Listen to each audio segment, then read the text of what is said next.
The next day, the sky turned jet black. The wind began to blow, tossing roof tiles aside as if they were made of tissue paper.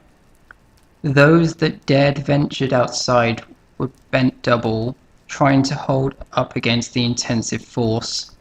A barrage of rain soaked the land, causing roofs to sag under the weight.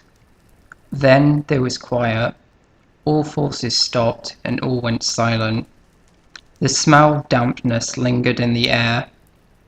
Peering cautiously from their windows, the villagers could see an ominous sight. In the far distance, a huge ball of earth fell through the sky, bathed in an aura of prismatic light.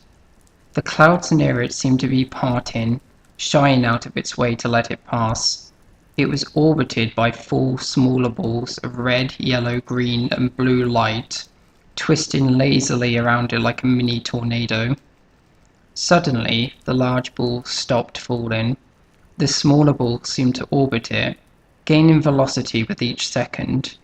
From far away, it looked like the planet Saturn, a beautiful yet eerie sight.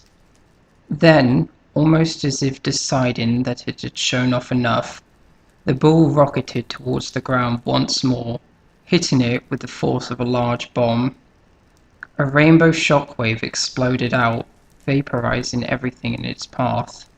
Even trees, animals, and structures from further away were thrown through the air. However, any person in its way was spared. The shockwave just seemed to ignore them as they threw up their arms to protect themselves, passed through them as if they didn't exist. When the chaos had died down, the ground seemed to glitter briefly before all went dark again.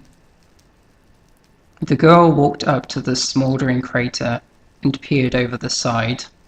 Large segments of the ground were covered in coloured spots. Realizing her hood had fallen over her eyes, she brushed it back with one hand, revealing her matted blue hair.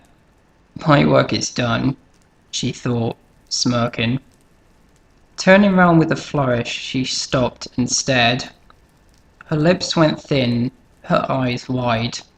There was a man there, staring in her direction. His beard was grey, and he wore a worn blue cloak.